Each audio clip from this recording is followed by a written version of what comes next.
कानून समझाने लगे हैं। बहुत बहुत धन्यवाद सभापति। सर आपका बहुत बहुत शुक्रिया करना चाहता हूं। इस अमृतकाल के बजट को मैं इस तरह देखता हूं, this is a budget for the poor by this is a budget for the rich and by the rich, and it is anti-poor, anti-unemployed, anti-farmer, anti-labor, anti-SC, ST, OBC and anti-minority। इसलिए sir मैं यहाँ खड़ा हूँ इसको oppose करने के लिए। और मैं जब कह रहा हूँ कि अमीरों के लिए सर 10% अमीर हिंदुस्तान की 80% दौलत पे काबिज है और उनका जीएसटी में कंट्रीब्यूशन सिर्फ 3% है, और उनके लिए 37% टैक्स से घटा के 25% कर दिया गया है, जो बहुत ही शर्मनाक और अफसोसजनक है सर। और दूसरी तरफ जो गरीब हैं वो 50%, जो सबसे गरीब हैं वो 64% टैक्स देते हैं और उनके लिए हर कटौती बढ़ती जा रही है।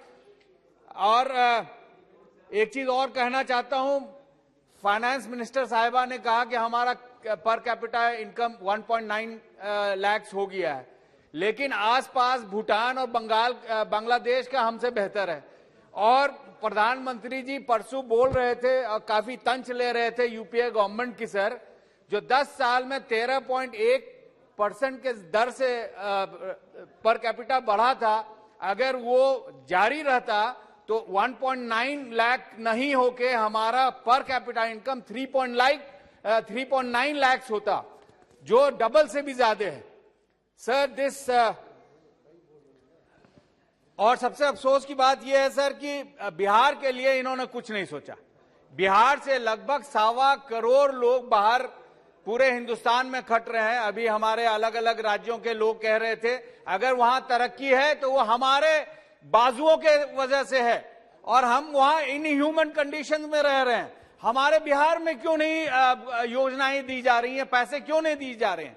क्योंकि वो चाहते हैं कि बिहार गरीब रहे और बिहार से गरीब मजदूर पूरे मुल्क में दर दर की ठोकर खाए। इसको हम अपोज करते हैं sir.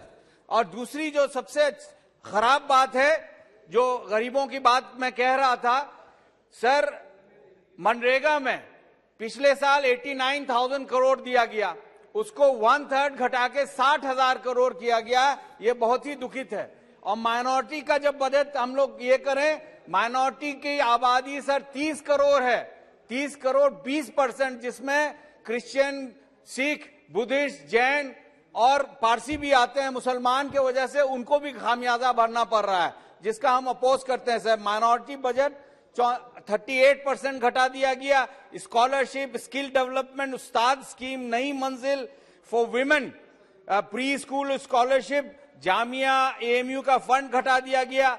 Maulana Azad educational foundation sir, अभी 2 ही minute, foundation promotes education for educationally backward minority, इसको खत्म करने के कतार पे है। और जिसका नतीजा ये हुआ कि सर 72% जो मुस्लिम लड़कियां हैं वो स्कूल नहीं जा पा रही हैं। तो ये आदरणीय प्रधानमंत्री का जो ये वाकया है कि सबका साथ सबका विकास, तो क्या माइनॉरिटीज उसमें नहीं आते हैं? जब बच्चियों की बात करते हैं कि पढ़ाओ और बचाओ बच्चियों को, तो क्या मुसलमान बच्चियां उसमें नहीं आती हैं? इसका हम विरोध करते हैं सर। अगर विश्व गुरु सही मायने में भारत को ले जाना है तो माइनॉरिटीज को और कमजोरों को, एससी एसटी सबको लेके चलना होगा, वरना वो विषी रह जाएगा। सर एक रिपोर्ट है, एक तो हमारा बजट घटाया जा रहा है, एक सीएमआरआई का रिपोर्ट है, by helping offenders, detaining victims, failing to register FIR, law enforcement agencies played a role in furthering hate crimes, mostly in BJP-led government। 221 में 209 केसेस हेट क्राइम के हुए थे, 192 मुसलमानों के खिलाफ, 95 क्रिश्चियंस के खिलाफ और 7 सिख के खिलाफ। This has to stop. और खास करके जो टीवी चैनल और सोशल मीडिया पे हेट मॉन्गरिंग करते हैं, इस पे सख्त सख्त कानूनी कार्रवाई होनी चाहिए सर।